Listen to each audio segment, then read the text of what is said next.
परमेश्वर को धन्यवाद करते हैं जिसने हमें संभाल के रखा, जिंदा रखा, सुरक्षित रखा, तंदुरुस्ती दिया। उस महान परमेश्वर को आदर महिमा देते हैं। और आइए आज हम परमेश्वर के पवित्र वचन में से पढ़ेंगे मत्ती की अंजील, उसका 6 अध्याय 9 और 10 वचन हम पढ़ेंगे। अतः तुम इस रीति से प्रार्थना किया करो, हे हमारे पिता, तू जो स्वर्ग में है, तेरा नाम पवित्र माना जाए, तेरा राज्य आए, तेरी इच्छा जैसी स्वर्ग में पूरी होती है वैसे पृथ्वी पर भी हो।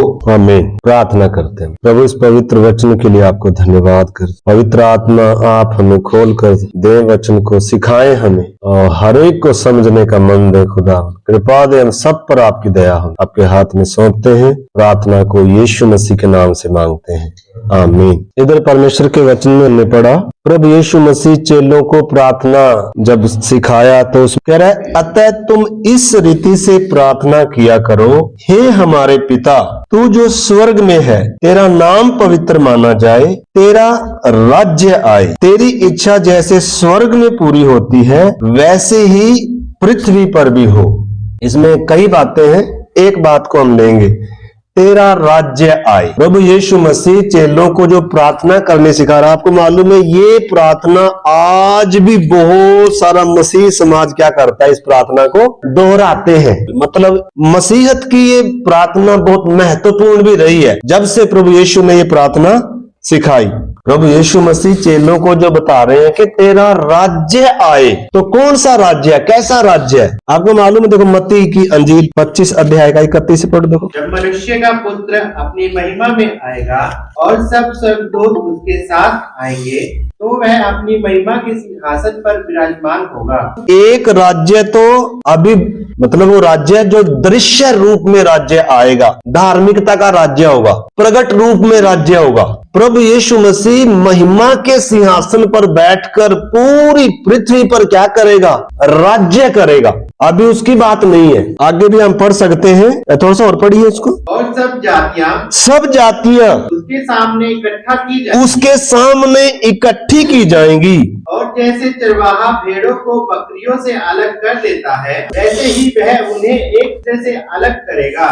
वह भेड़ों को अपनी दाहिनी ओर और बकरियों को बाईं ओर खड़ा करेगा। तब राजा अपनी दाहिनी ओर वालों से कहेगा, हे मेरे पिता के धन्य लोगों, आओ उस राज्य के अधिकारी हो जाओ जो जगत के आदि से तुम्हारे लिए तैयार किया गया है। उस राज्य के अधिकारी हो जाओ जो तुम्हारे लिए क्या किया गया, तैयार किया गया। तो एक राज्य 1000 साल का धरती पर मसीह का होगा और हर घुटना टिकेगा, हर जीभ क्या करेगी, हमारे प्रभु को अंगीकार करेगी, अपना प्रभु परमेश्वर कर कर मानेगी।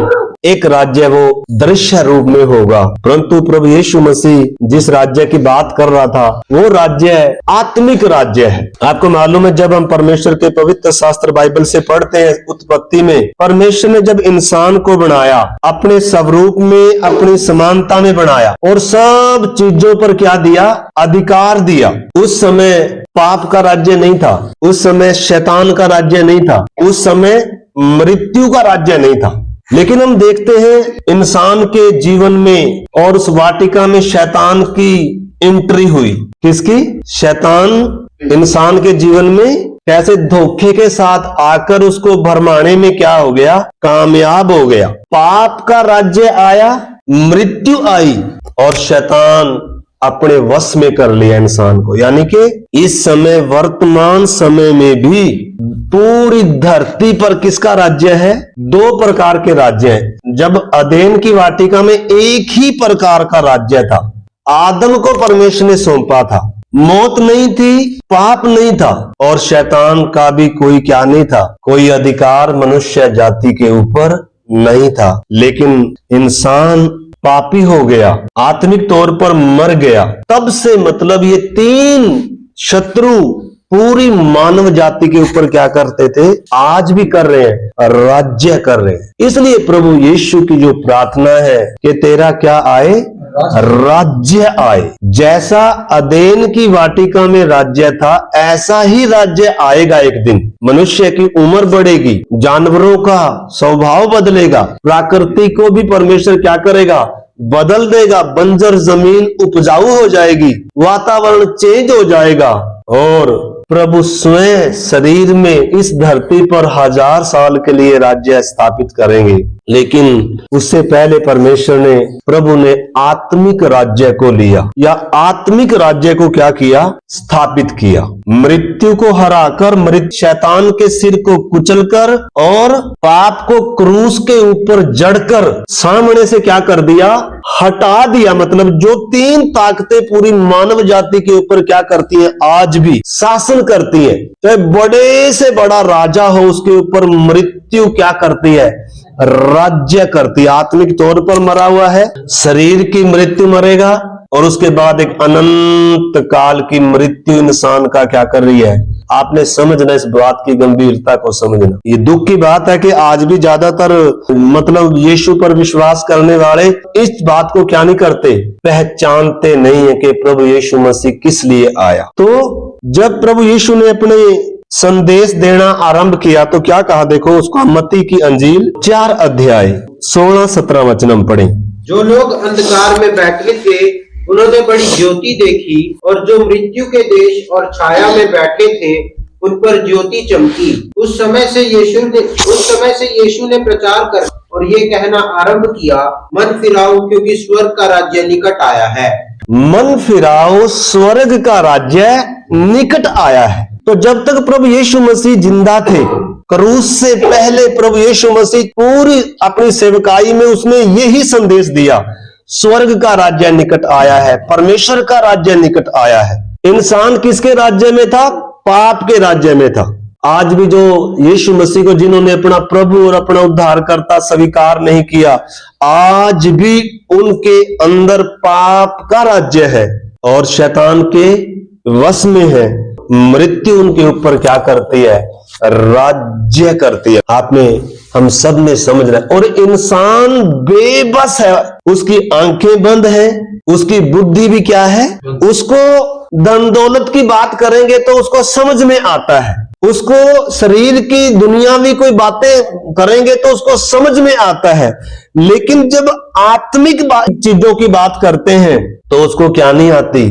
बात समझ में नहीं आती है। इसमें धार्मिक लोग भी हैं और इसमें सब प्रकार के लोग हैं। इसलिए प्रभु यीशु मसीह ने जब अपना प्रचार आरंभ किया तो क्या किया? मन फिराओ, सुसमाचार पर क्या करो?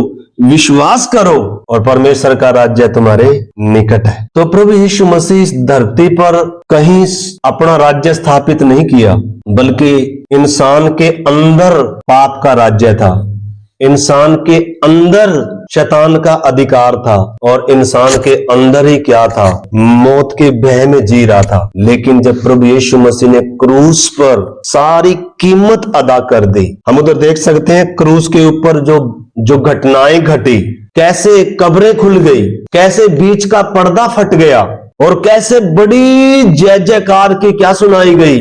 ध्वनि सुनाई गई। और उन प्रधानताओं को, अधिकारों को ऊपर से उतारकर, जो मनुष्य के ऊपर मतलब जो ताकतें, जो शत्रु क्या करता था? राज्य करता था। परमेश्वर का राज्य पूरी धरती पर है, पूरी सृष्टि पर है, लेकिन तो भी पाप का, शैतान का और मृत्यु का राज्य मनुष्य के ऊपर था। और आज वर्तमान में भी है, जिन्होंने अपने उद्धारकर्ता को, अपने प्रभु को क्या नहीं किया? ग्रहण नहीं किया, पहचाना नहीं है। तो इस करके हमें उस बात को समझना है।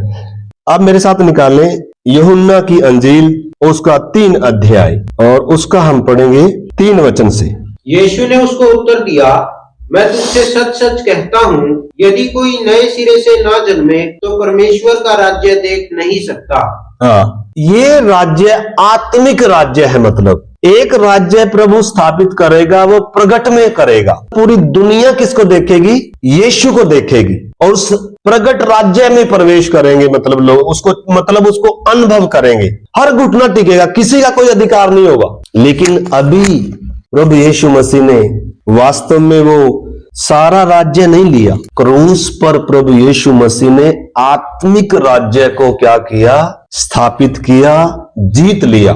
मौत का नाश करके, मैंने बताया, शैतान की प्रभुताओं को तोड़कर और मृत्यु का नाश कर परमेश्वर ने वो राज्य, प्रभु ने कहां स्थापित किया? कहां स्थापित किया? किसी देश पर नहीं कब्जा कर लिया। यीशु ने कहा, मेरा राज्य संसार का नहीं। प्रभु यीशु मसीह ने एक इंसान के अंदर जो गुलामी थी, इंसान के अंदर जो मौत का भय था, इंसान के अंदर जो क्या थी, पाप की बेड़ियां थी, दास्तां थी, गुलामी थी, उधर प्रभु ने क्या किया है, छुटकारा किया है। मैंने और आपने समझना है। निकोदेमुस इधर एक धार्मिक व्यक्ति है, गुरु है, सिखाने वाला है, यीशु मसीह पर विश्वास करता है, लेकिन प्रभु यीशु ने उसको क्या कहा? यीशु ने उसको उत्तर दिया, मैं तुम्हें सच सच कहता हूं, यदि कोई नए सिरे से न जन्मे तो परमेश्वर के राज्य को देख नहीं सकता। एक व्यक्ति ने अगर इस राज्य को देखना है, देखने की शर्त क्या है? यीशु पर खाली विश्वास करने से दिखता नहीं है, नए सिरे से जन्म का अनुभव पाना। नए सिरे से जन्म का अनुभव का मतलब है क्रूस का संदेश, क्रूस के बाद आया ये राज्य। यीशु ने क्रूस पर क्या किया? क्रूस से पहले ये राज्य नहीं था, वो निकट था, सिर्फ बताया कि अभी आया नहीं है, परंतु निकट था। निकट का कितना था? यीशु ने क्रूस पर अपना प्राण दिया और उन सारी प्रधानताओं को, सारे शत्रुओं को जो मनुष्य जाति के ऊपर राज्य करते थे। पाप राज्य करता है, मैं फिर से बता रहा हूं, शैतान राज्य करता है। यूहन्ना 5:19 कहता है, हम जानते हैं कि हम परमेश्वर से हैं और सारा संसार उस दुष्ट के वश में पड़ा हुआ है, पाप के वश में पड़ा हुआ है, और मृत्यु उनके ऊपर क्या करती है? राज्य करती है। परंतु जिसने क्रूस के इस साइड, क्रूस के संदेश के द्वारा, क्रूस पर चढ़ाए मसीह को अपना प्रभु और अपना उद्धारकर्ता मानना है, अपने पापी होने का एहसास जिसने किया है, तो जिसने भी यीशु मसीह को अपने प्रभु के रूप में, अपने उद्धारकर्ता के रूप में क्या किया है? स्वीकार किया है। यानी कि जिसके अंदर पवित्र आत्मा ने,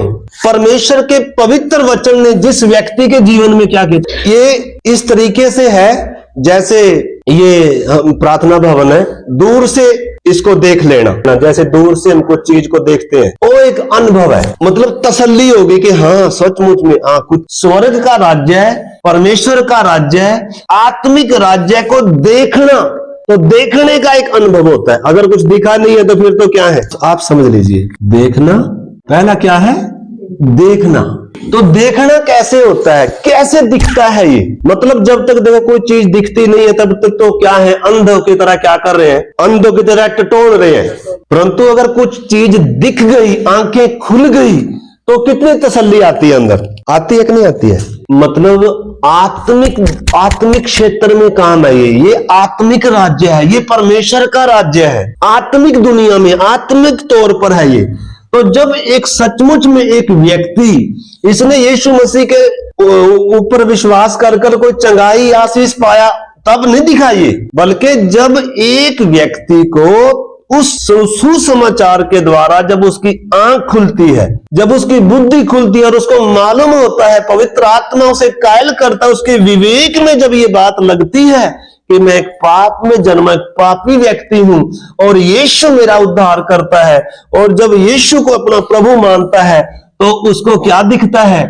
उस स्वर्गीय राज्य को क्या कर पाता है? वो देख पाता है, वो अनुभव मिलता है उसको, मतलब देखने का अनुभव मिलता है। जैसे दूर से किसी चीज को क्या कर लिया? देख लिया, अनुभव कर लिया। और अगली बात क्या है उसका? देखो 5वीं पढ़ो, 3 से पढ़ो। यीशु ने उसको उत्तर दिया, मैं तुझसे सच सच कहता हूँ, यदि कोई नए सिरे से ना जन्मे तो परमेश्वर का राज्य देख नहीं सकता। निकोदेमुस ने उससे कहा, मनुष्य जब बूढ़ा हो गया तो कैसे जन्म ले सकता है? क्या वो अपनी माता के गर्भ में दूसरी बार प्रवेश करके जन्म ले सकता है? यीशु ने उत्तर दिया, मैं तुझसे सच सच कहता हूँ, जब तक कोई मनुष्य जल और आत्मा से न जन्मे तो वो परमेश्वर के राज्य में प्रवेश नहीं कर सकता। अब दूसरी बात क्या है? प्रवेश करना, परमेश्वर के राज्य में प्रवेश करना।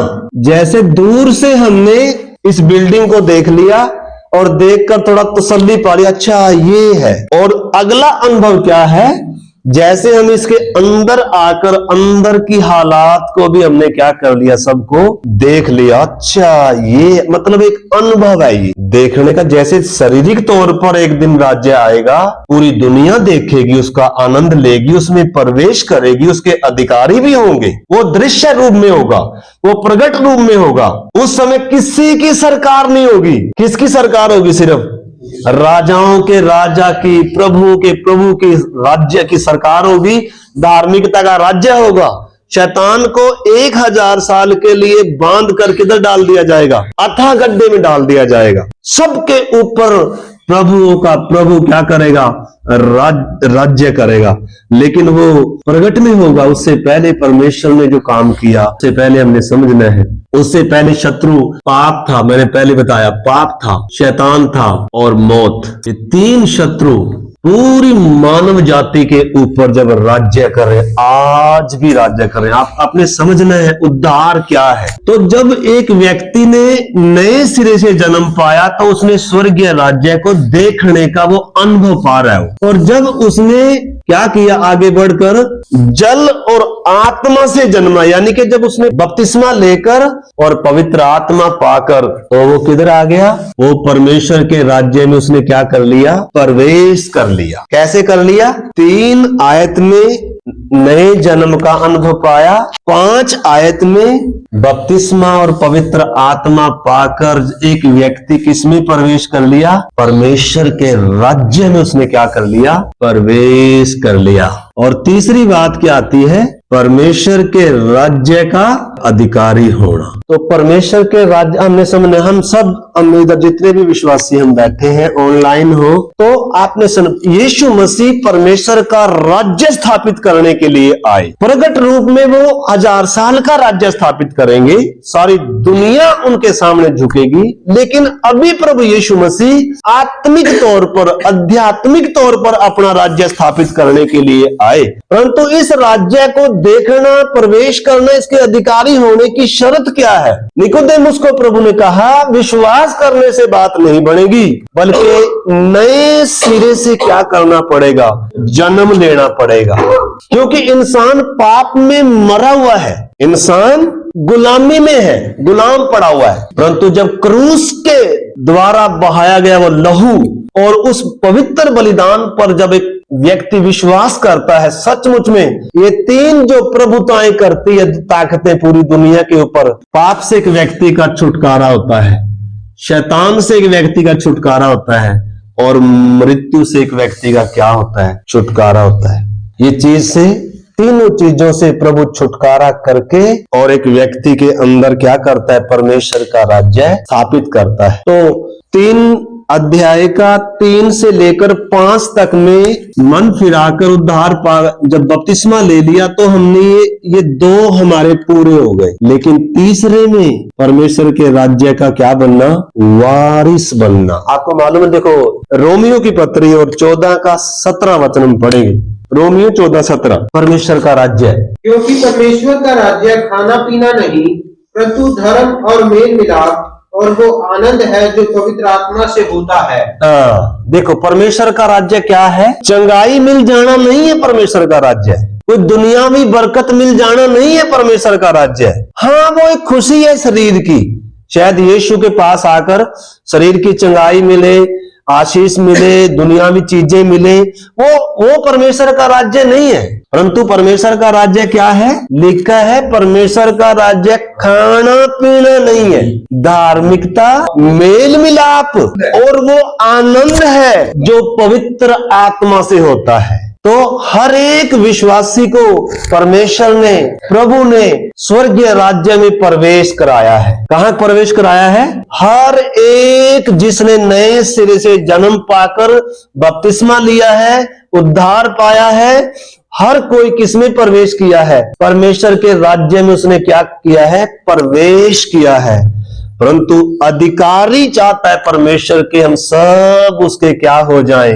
अधिकारी हो जाएं। तो अधिकारी कैसे होंगे हम?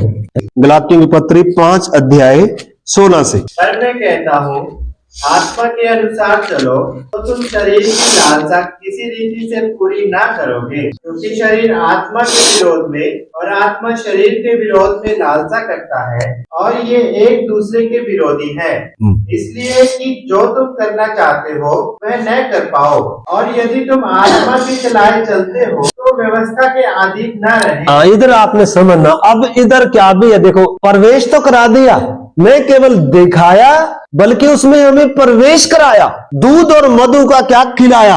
अनुभव दिया। मतलब परमेश्वर के राज्य में हम एक व्यक्ति क्या करता है, आनंद करता है। मतलब जिधर किसका राज्य नहीं है, जिधर पाप का राज्य नहीं है, जिधर शैतान का राज्य नहीं है, जिधर मृत्यु का राज्य नहीं है। आपने समझना, जब पूरी दुनिया पर ये तीनों का राज्य है, लेकिन एक विश्वासी के ऊपर या कलीसिया में किसका राज्य है, परमेश्वर का राज्य है।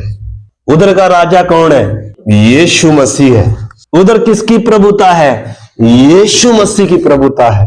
परंतु हमने समझना है, परमेश्वर चाहता है कि हमें इसका क्या भी होना है, अधिकारी होना है। तो शैतान या पाप या मृत्यु नहीं, बल्कि हमारे अंदर ही क्या है, हमारा अपना ही क्या है, एक राज्य है। हमारे अंदर भी दो राज्य हैं, पाप का राज्य नहीं है, शैतान का राज्य नहीं है, और मृत्यु का राज्य नहीं है।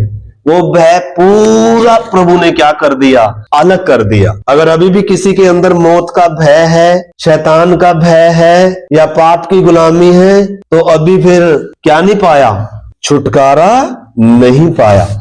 जिसने छुटकारा पाया है, पाप की गुलामी नहीं है, शैतान का भय नहीं है, और मृत्यु का भय नहीं है। मतलब उसको ये भय सताता नहीं है। दुनिया को ये सब भय सताता है। ये दुनिया के ऊपर राज्य करने वाली ताकतें हैं। इनके सामने हर कोई क्या है, नतमस्तक है, गुलाम है। लेकिन एक विश्वासी जिसने यीशु को अपना प्रभु और उद्धारकर्ता माना है, उनके ऊपर किसका राज्य नहीं है, इनका राज्य नहीं। आपने समझा, मौत ऐसा नहीं है कि बीमारी नहीं आती, दुख नहीं आता, तकलीफ नहीं आती, कमी घटी नहीं आती, या विरोध नहीं आता, सतावट नहीं आती। हमने समझना इस चीज को। पहली सदी की कलीसिया में आप देख सकते हैं, उन्होंने पूरे जगत को क्या कर दिया, उल्टा पुल्टा कर दिया। मतलब जेल खाने भी उनको क्या नहीं कर पाए, रोक नहीं पाए। सम्राट भी उनको क्या नहीं कर पाए, रोक नहीं पाए। सम्राटों ने घुटने टेके। क्यों? क्योंकि परमेश्वर के राज्य में वो रहते थे। उनके बीच में यीशु मसीह चलता फिरता था। आज भी हमने उस बात को समझना है, प्रवेश करना सिर्फ काफी नहीं है। अभी हमारे अपने अंदर क्या है, हमारी अपनी इच्छाएं हैं, अपनी अभिलाषाएं हैं, जो इस राज्य पर बहुत बार क्या हो जाती है, हावी रहती है। मतलब कौन, शैतान नहीं, पाप नहीं, और मृत्यु नहीं, बल्कि हमारी स्वयं की अपनी जो शारीरिकता की बातें हैं, अपनी इच्छाएं हैं। तो इधर परमेश्वर का जन क्या कह रहा है, उस वचन को और भी आगे पढ़े थोड़ा, 5:18 से। और यदि तुम आत्मा के चलाए चलते हो तो व्यवस्था के अधीन न रहे। शरीर के काम तो प्रकट है, अर्थात व्यभिचार, गंदे काम, दुष्कर्म, मूर्ति पूजा, सोना, भय, झगड़ा, ईर्ष्या, क्रोध, विरोध, कूट, विधर्म, डा, मतवालापन, लीला क्रीड़ा और इनके जैसे और काम है। इनके विषय में मैं तुमसे पहले से कह देता हूँ, जैसा पहले कह भी चुका हूँ, कि ऐसे ऐसे काम करने वाला परमेश्वर के राज्य के वारिस ना होंगे। वारिस नहीं होंगे। मतलब ऐसे ऐसे काम, प्रवेश तो दे दिया परमेश्वर ने, प्रभु ने प्रवेश दे दिया, न केवल दिखाया बल्कि प्रवेश भी दे दिया। और बीच बीच में क्या भी करते हैं, हम आत्मा में वो अनुभव भी करते हैं परमेश्वर के राज्य को, आराधना करते हैं, स्तुति करते हैं, गीत गाते हैं, वो संगति का, वो प्रभु की उपस्थिति का हम अनुभव लेते हैं। लेकिन अधिकारी बनना एक अलग अनुभव है। इससे भी गहरा क्या है, अनुभव है। शारीरिकता के काम तो क्या है, प्रकट है।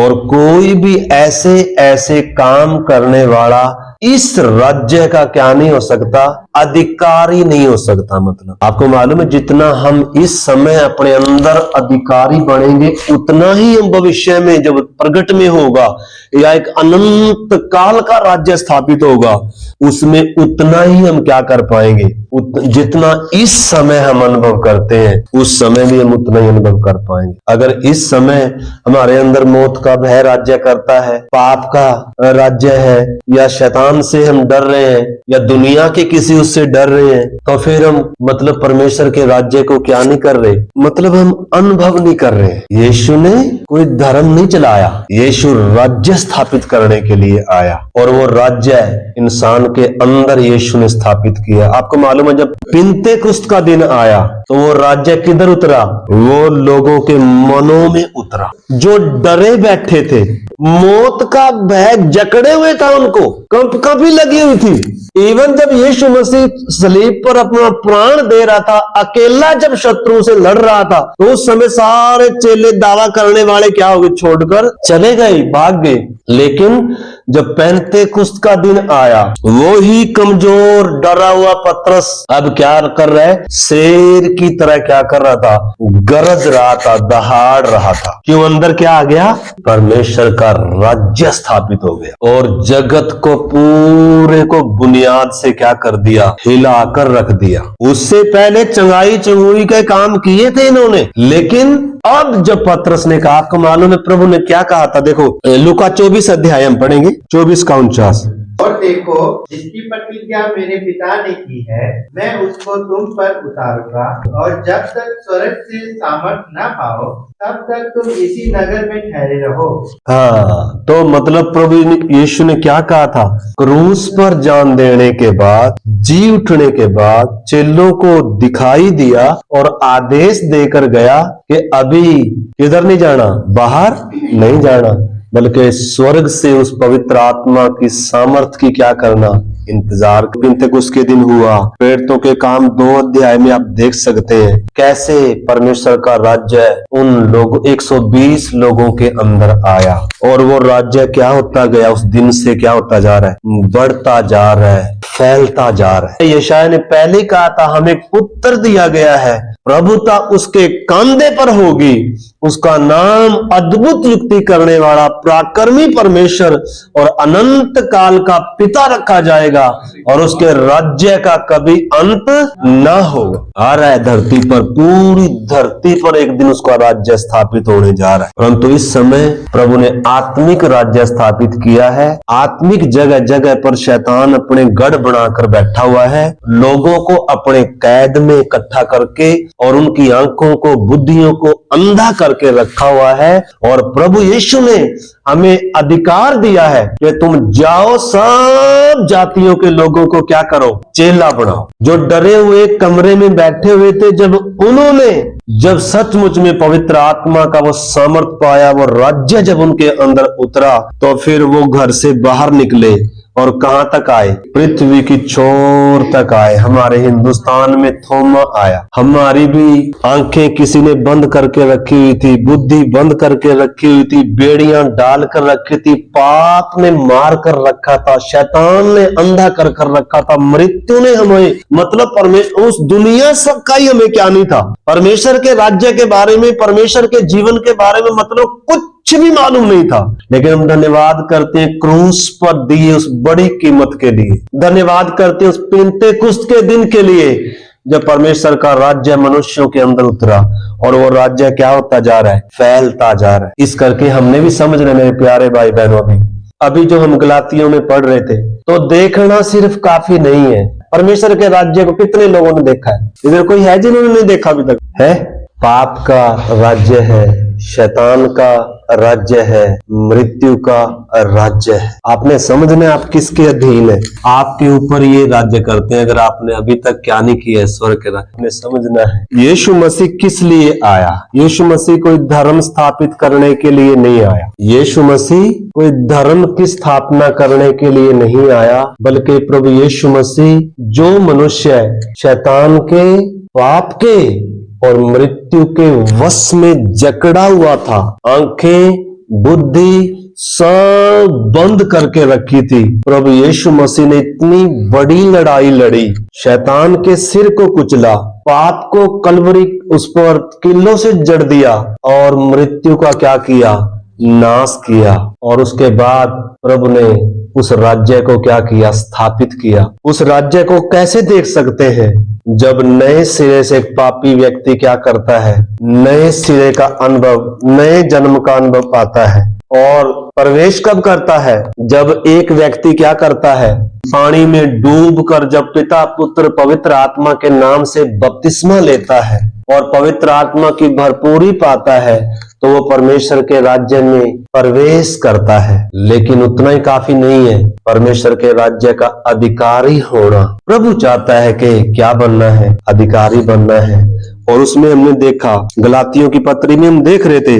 आइए उसका थोड़ा सा और पढ़कर फिर हम आगे प्रार्थना में चलेंगे। शरीर के काम तो प्रकट है, अर्थात व्यभिचार, गंदे काम, लुचपन, मूर्ति पूजा, टोना, बैर, झगड़ा, ईर्ष्या, क्रोध, विरोध, कूट, विधर्म, मतवालापन, लीला क्रीड़ा से और काम है जिनके विषय में मैं तुझ और इनके जैसे और काम है इनके विषय में मैं तुमसे पहले से कह देता हूँ। वो कई जगह लिखे हुए, मतलब गलातियों में ही सारे नहीं लिखे, और कई बुक्स में, किताब में लिखे हुए हैं जो शारीरिकता के काम है, जो हमारे अपनी इच्छा और अभिलाषाओं के मतलब जो बातें हैं, अगर हम उनके अनुसार चलेंगे तो कभी भी मतलब परमेश्वर के राज्य के हम क्या नहीं बन सकते, वारिस नहीं बन सकते। परमेश्वर के राज्य के वारिस बनना है तो क्या करना पड़ेगा? शरीर के कामों पर, शारीरिकता के कामों पर भी क्या करना पड़ेगा? इनके ऊपर भी जयवंत होना पड़ेगा, पवित्र आत्मा को नियंत्रण देना पड़ेगा। तो देखने से ही तृप्त नहीं होना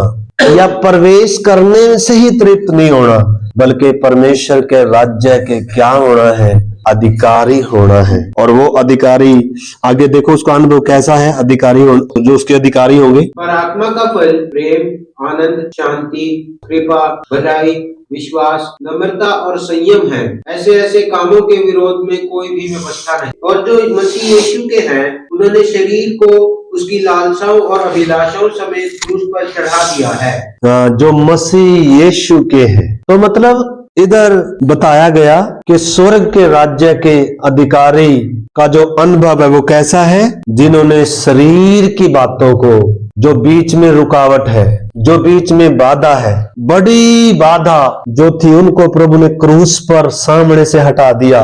लेकिन उसके बाद हमारे अंदर जब राज्य आया है, लेकिन हमारी अपनी ही बहुत बार इच्छाएं, हमारी अभिलाषाएं हमें उस राज्य से क्या करती हैं? वंचित करती हैं। इस राज्य का अगर हमें अधिकारी बनना है तो किस पर जय पानी पड़ेगी? हमें अपने शरीर की इच्छाओं, अभिलाषाओं पर क्या पानी पड़ेगी? जय पानी पड़ेगी। कैसे जय पानी पड़ेगी? देखो, शरीर में खाने के लिए चाहिए, पहनने के लिए चाहिए, सब चाहिए, लेकिन हमें क्या करना पड़ेगा? आत्मिक बातों के लिए मेहनत करनी पड़ेगी। आपको मालूम है, देखने के लिए पैसा नहीं लगा, कोई कीमत ज्यादा अदा नहीं करनी पड़ी हमें, वो परमेश्वर ने करी। प्रवेश करने के लिए भी ज्यादा क्या नहीं लगी?